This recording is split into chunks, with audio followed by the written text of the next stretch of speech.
dia, boa tarde, boa noite. Beleza? Não tem muito tempo que eu comentei sobre a teoria do controle perceptivo, que é uma das fontes de inspiração para a teoria da ação do Norman, né? Que é aquele esquema que ele propõe no livro Design do Dia a Dia, que é uma das bases do design centrado no usuário. Eu falei que ia retomar o assunto da teoria do controle perceptivo. A gente chama de PCT, né? Perceptual Control Theory. E aí a minha ideia é ir falando dela aos pouquinhos, porque ela é uma teoria que tem peculiaridades, por assim dizer, tem que mudar uma chave, mas é um barato, assim, tem aplicações de um monte de áreas. Uma das mais interessantes é a da psicoterapia, que é o método dos níveis, né? O método de níveis, enfim, os hermanos aqui traduzem como método de níveis, porque ele tem níveis, né? Mas os níveis também são parte do método, então a gente poderia pensar na tradução. Já apresentei um trabalho chamando como método dos níveis, mas talvez método de níveis faça mais sentido, não importa. Mas a gente tem um monte de aplicações. Existem abordagens de educação, que a gente chama de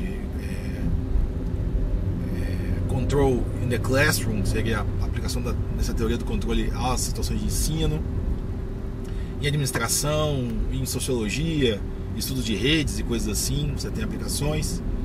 E talvez a minha proposta, que eu tenho estudado e tentado desenvolver, se encaixa numa coisa que nem foi eu que dei o nome, foi um colega da Nova Zelândia, que é muito tempo pesquisador, né? Chama-se John Kirkland, que é um dos caras que está há bastante tempo também nesse grupo de pesquisadores que a gente tem. Ele diz que seria o método dos níveis educacionais, que esse seria o que eu estou tentando fazer. Como que é essa história da PCT e como que ela pode ajudar a gente a pensar sobre a cognição, né? E como é que isso tem consequências para o design, especialmente porque que o Norman cita essa teoria como aquelas que poderiam ajudar a você ter uma teoria do usuário, né? Que foi um tema que eu comentei não tão recentemente aqui no canal, assim. Aliás, não, recentemente, né? Esse é o 13º vídeo. Então tem vídeos anteriores nessa primeira série da dezena aí que fala sobre esse tema. Você chegou agora aí, meu nome é Hugo Cristo, eu sou designer, professor do curso de design da UFES, doutor em psicologia, e eu faço esses vídeos do caminho de casa para o trabalho e às vezes voltando. Eu sou professor da Universidade Federal do Espírito Santo, a UFES, e aí nesse trajeto de 20 minutos, mais ou menos, que eu tenho até de casa até o trabalho, ou no sentido inverso, talvez um pouco mais lento por conta do trânsito, eu gravo, boto a câmera aqui no carro e vou falando, não edito depois, só boto uma capinha no YouTube para dar um pouco de contexto e vamos nessa, é um bate-papo mesmo.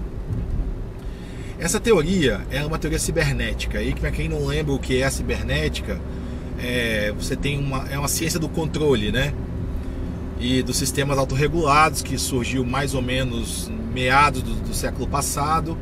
Tem uma encarnação soviética um pouco anterior, mas que ainda não tinha exatamente esse nome. Mas a ideia de você estudar sistemas de controle, ela é própria da engenharia, né? Mas não só. E ela tem essa ideia de que os sistemas, eles têm um estado final a ser alcançado, uma coisa meio teleológica que a gente chama.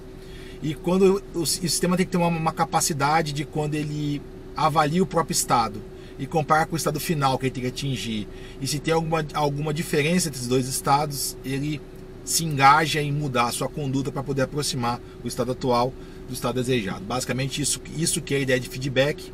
Você reduz a diferença, né? Feedback negativo nesse sentido, por causa disso. Você tem um erro entre onde eu estou e onde eu deveria estar.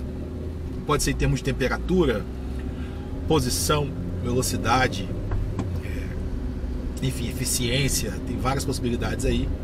E aí essa diferença que a gente considera como se fosse um erro, você tem que reduzir essa diferença até que ela fique em torno de zero. A gente minimiza o erro, né? Não reduz.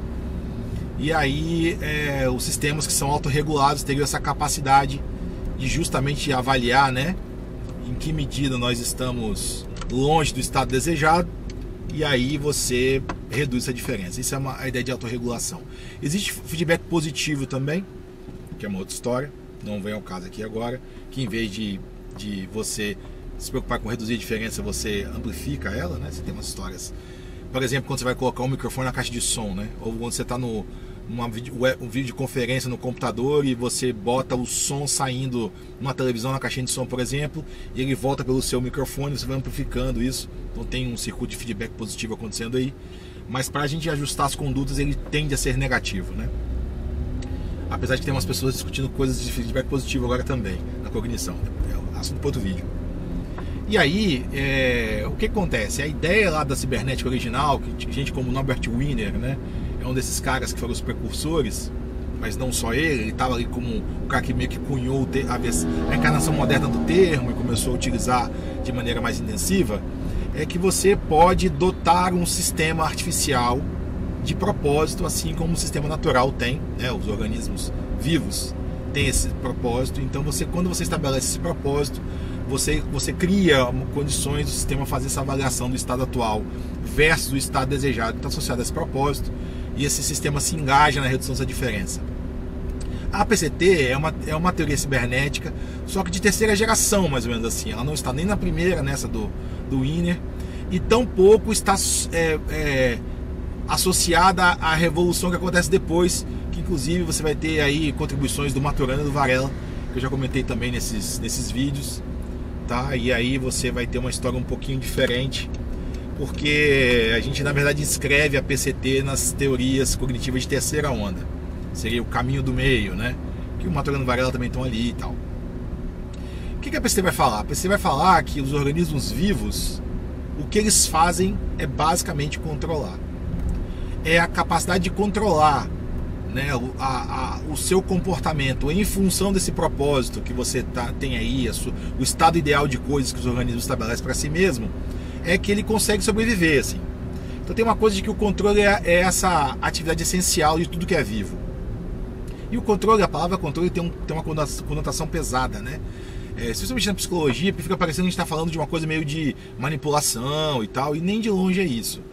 A ideia é de que quando você tem estados desejados de várias questões, por exemplo, como eu já falei, de temperatura, de conforto, de fome ou saciedade, né? Ou de mesmo você acha que a situação ideal para você está próximo das pessoas que você gosta, ou de você ser visto da maneira positiva pelas pessoas que você respeita. Todos esses estados de coisas desejadas pelos organismos são, de certa forma, parâmetros para você controlar o estado de coisas e aproximar a sua situação daquela desejada. E aí tem uma coisa muito interessante que a gente pode fazer de comparação entre um organismo e um sistema artificial, um organismo vivo natural, né? Um sistema artificial, é que geralmente os sistemas artificiais, por exemplo, um ar-condicionado, ele tem um termostato ali, e você define a temperatura que você gostaria que o ar-condicionado atingisse.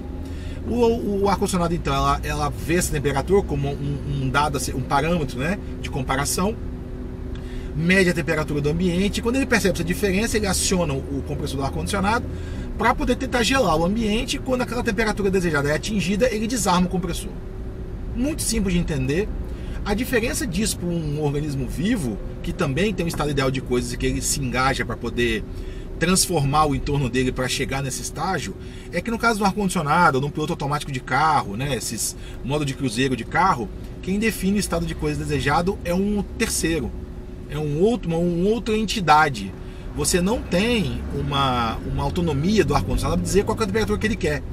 Tem uma coisa de fora que determina isso. No caso dos organismos vivos, a definição do estado de coisa desejada é definida pelo próprio organismo, né? Seja por questões filogenéticas, ou ontogenéticas, ou sociogenéticas, né? Você pode ter aí as questões próprias da fisiologia da espécie definindo alguns parâmetros desses. Você tem questões próprias da vida daquele indivíduo, da experiência individual dele, definindo alguns parâmetros, e das interações sociais, os valores, crenças, etc., que esse cara tem inserido, que também ajudam a gente a entender um pouco o que ele entende como estado de coisa desejado. O Powers, William T. Powers, o famoso Bill Powers, que é o cara que propõe essa teoria lá nos anos 60, ele era um cara que vem também da engenharia de controle da automação, né? Automação mais para agora, né? Engenharia de controle mesmo da época.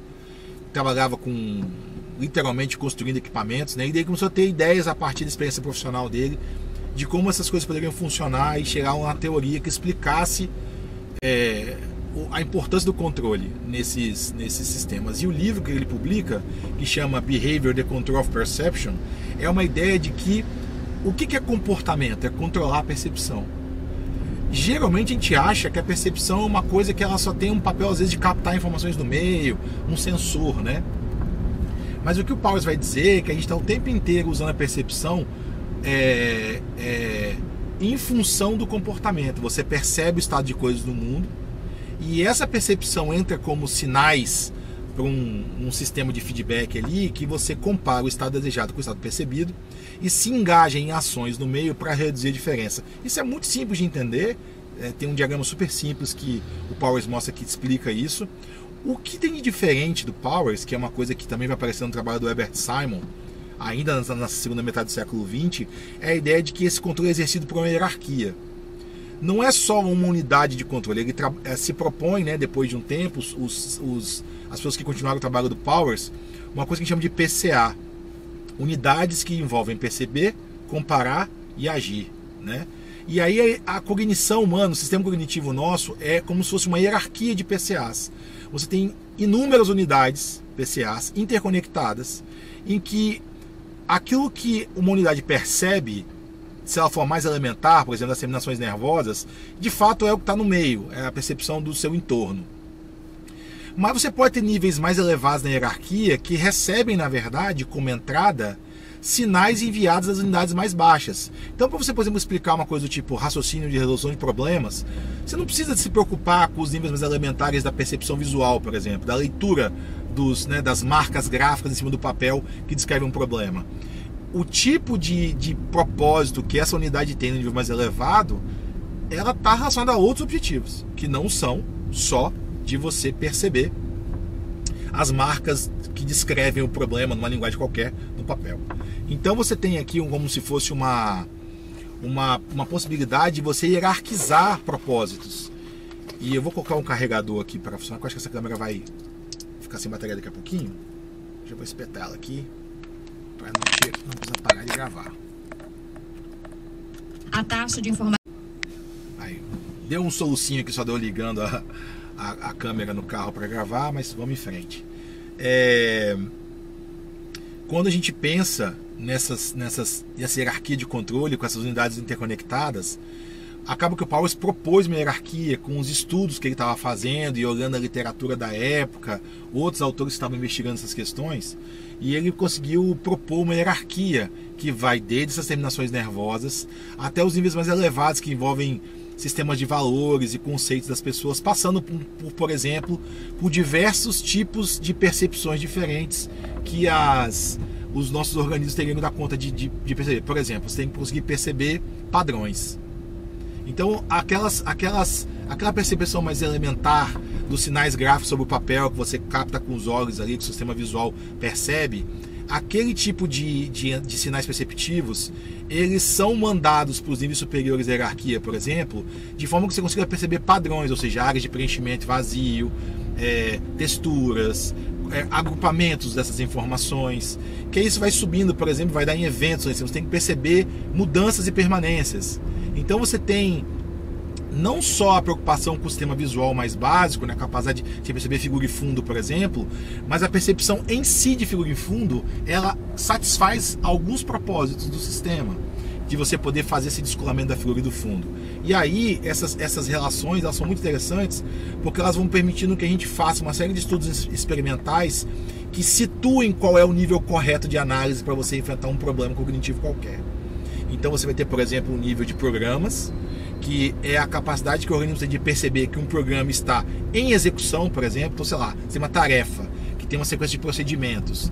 Você tem que ter condições de perceber esses procedimentos sendo executados por alguém ou você mesmo, né, colocando em ação um procedimento. Então tem umas coisas muito legais dessa teoria, que ela vai dando conta de uma série de habilidades que nós temos e que elas precisam ser explicadas nos termos de uma hierarquia de propósitos, em que sempre você tem uma expectativa, né, um estado de coisas desejado, que nós consideramos ideal. Inclusive tem um cara que chama Tim Carey, que é um dos proponentes também da teoria dos aspectos do psicodiagnóstico associado... Diagnóstico não, vamos lá, psicoterapia, né, associado ao método de níveis e a PCT, que ele vai falar que a gente poderia procurar just rights, né? A gente fala que é psicologia de cachinhos dourados. Que lembra da história aí dos ursinhos, né? Que tinham seus potinhos de mingau diferentes, e entra cachinhos dourados na casa deles e tenta comer o mingau dos ursinhos. Aí um era muito quente, outro era muito frio, outro estava no ponto certo. Vai tentar deitar na cama, e você tem uma cama muito dura, uma cama muito mole, uma cama no ponto certo. Todos nós temos parâmetros que a gente considera ideais das situações que nos cercam, e a gente tenta compensar toda a situação que não está nesse estado de coisas que a gente considera ideal. Então, por isso a ideia da psicologia de cachinhos dourados.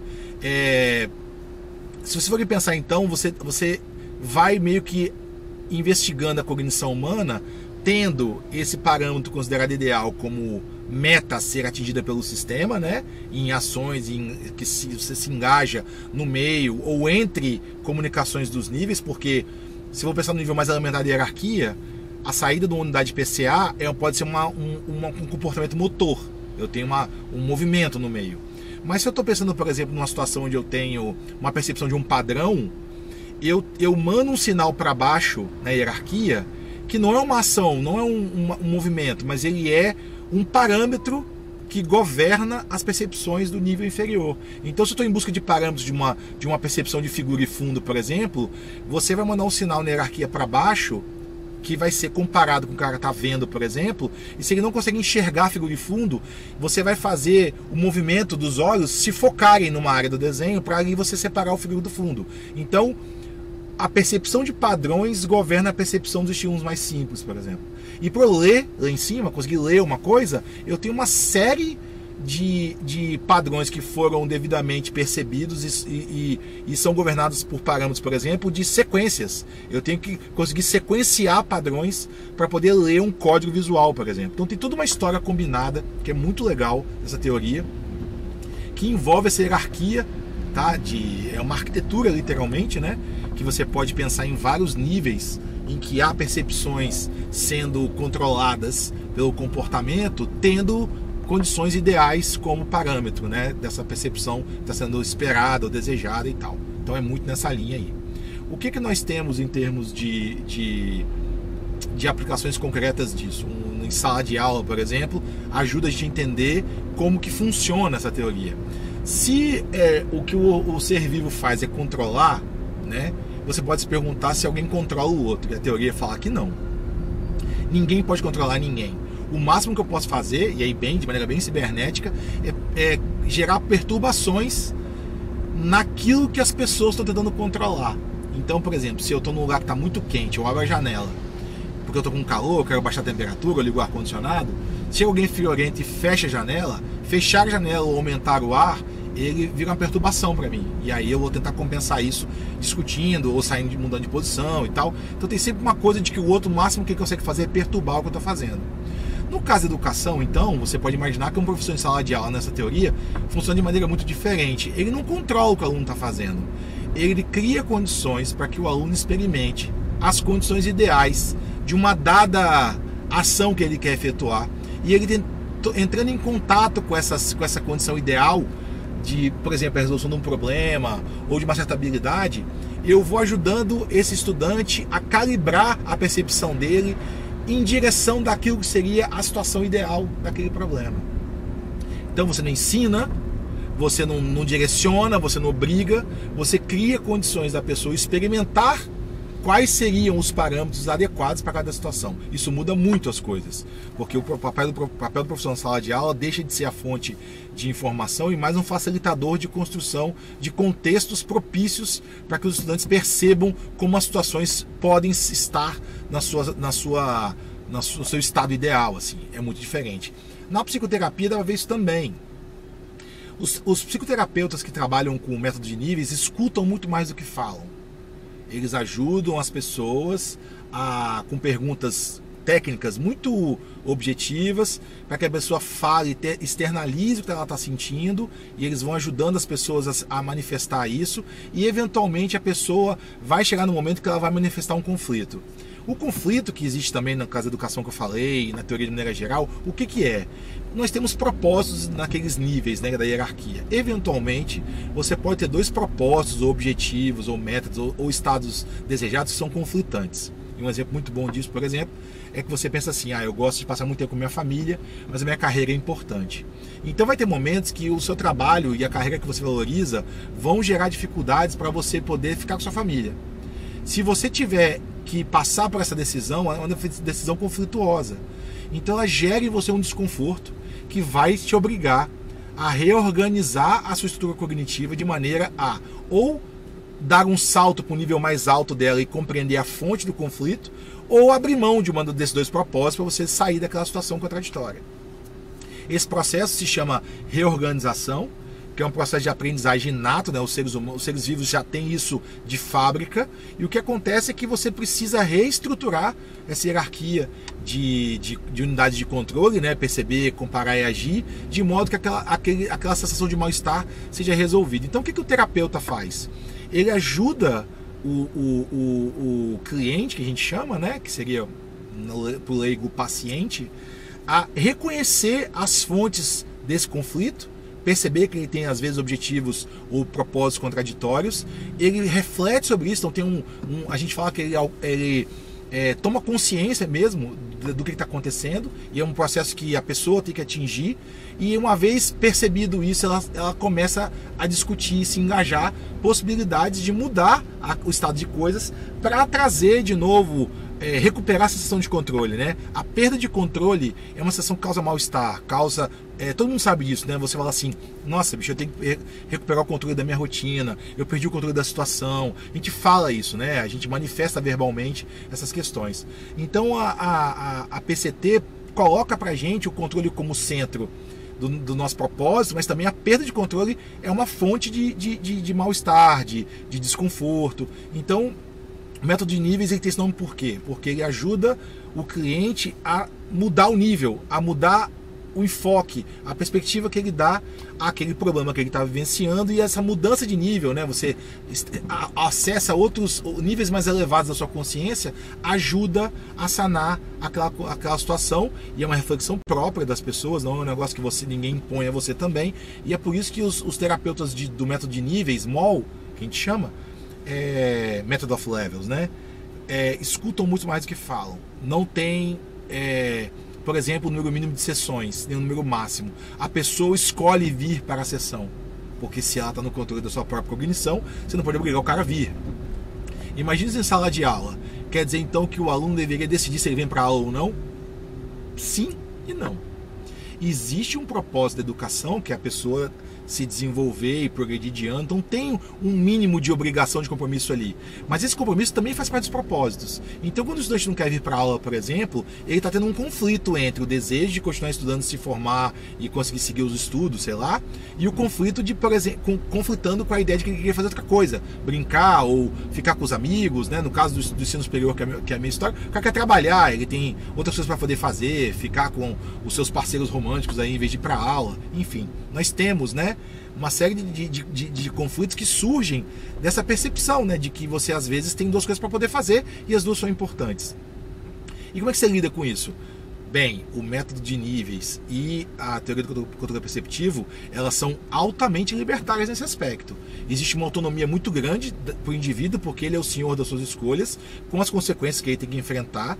Então, por exemplo, o ambiente educacional baseado nessa teoria, ele não deveria ter programas de disciplina planejados sem envolvimento dos alunos, né? Os professores deveriam chegar em sala de aula e perguntar para os alunos o que eles querem aprender, o que eles desejam, ou de repente ele traz alguns temas geradores, né? E aí pergunta o que eles gostariam de ver naquele universo ali, que tem um mínimo de currículo a ser cumprido, né? Então tem muito mais uma coisa de um interesse genuíno das pessoas de dizerem para onde elas querem ir. Então, se por um lado os estudantes estão no controle da situação de aprendizagem deles, o professor tem que abrir mão do controle. Então tem uma coisa interessante também, que o propósito dele, se é da liberdade para os estudantes, ele tem que abrir mão, né, do seu próprio controle. Então no engarrafamento parado aqui bem difícil, e a galera das entregas, o pessoal que está trabalhando aqui no trânsito fica muito agarrado e não deixa eles passarem, então tem que deixar o pessoal trabalhar aí. Vamos lá. Então, quer dizer, essa teoria tem muito isso, né, de você, dessas tensões entre o controle e a perda de controle, e a significação da perda de controle, né, para você poder entender o que você, quais são os propósitos de fato, né. É um barato, tem uma pancada de livros gratuitos para quem quiser estudar. Eu vou compartilhar uns links aqui para os curiosos que quiserem ler sobre o PCT na fonte. Recentemente a família do Powers, que ele faleceu tem um tempo já, reeditou um livro dele, está disponível na Amazon para venda, que é o Behavior, The Control of Perception, que é um livraço. É um dos melhores textos que eu já li sobre psicologia, é muito bom, né? E a gente tem, por exemplo, alguns encontros interessantes de que os proponentes da TCC, né, que é a terapia cognitivo-comportamental, né, umas pessoas que trabalharam nos fundamentos, né, dessa abordagem, enxergam e defendem, assim como o Powers, uma proximidade dessas duas abordagens, como se a PCT fosse a grande teoria que daria conta, por exemplo, de manter a TCC de pé. É curioso ouvir isso, né, porque é uma teoria pouquíssimo conhecida no Brasil e tem esse potencial aí de dialogar com as outras abordagens psicoterapêuticas, por exemplo, né? A gente fala transdiagnósticas, que a gente comenta, né? O método de níveis e a PCT, elas estão no conjunto das teorias que a gente chama que são das abordagens, né? De psicodiagnóstico e psicoterapia. Tô falando psicodiagnóstico porque eu sou doido, né? Psicodiagnóstico não, tá, gente? Psicoterapia só. Eu não sou psicólogo, então às vezes eu confundo as estações na hora de mencionar, mas é psicoterapia mesmo, que são dessas transdiagnósticas, que tem muito mais ênfase na escuta, tem uma coisa do diálogo socrático muito forte ali também, né? Que você tem uma coisa de ajudar a pessoa a encontrar o seu caminho sem direcionar muito. Enfim, tem coisas interessantes nessa linha aí que vale a pena conhecer, beleza? Hoje é um trajeto um pouco mais complicado porque o trânsito está mais longo. Eu vou voltar no tema da PCT num próximo vídeo para falar sobre, detalhar mais a hierarquia, tá? Porque hoje eu falei só por alto alguns aspectos aí. Tem uma disputa se você tem 10 níveis, 11 níveis, 12 níveis, tem uma discussão aí na comunidade, né? Tem um único livro em português que fala da PCT, que é um livro publicado em português de Portugal, mas ele é um best-seller, tem um monte de livraria online aí, mas principalmente na Amazon, que é um livro que fala sobre o desenvolvimento do bebê a partir da PCT. É um casal de pesquisadores holandeses que eram primatologistas também, que foram estudar o desenvolvimento de primatas e começaram a perceber oportunidades de usar a PCT para discutir esse desenvolvimento muito inicial dos bebês, assim. Então o livro se chama As Semanas Mágicas, The Wonder Weeks, e eles usam uma hierarquia da PCT que é um pouquinho diferente da hierarquia que a gente tem hoje, explicando como de fato você poderia observar cada salto cognitivo do bebê, tendo a hierarquia da PCT como diálogo, assim, é muito legal. E é o único livro que tem de PCT em português, que é acessível e tal, custa na casa de uns 40, 50 reais, que vale a leitura. Os livros em inglês tem aos montes, eu vou socializar alguns, para quem tiver curiosidade. E eu definitivamente acho que as pessoas deveriam conhecer mais a PCT, e eu vou voltar nos detalhes dessa hierarquia e de alguns exemplos mais concretos nos próximos vídeos, beleza? Valeu aí, cinto de segurança, protetor solar, carnaval chegando, valeu!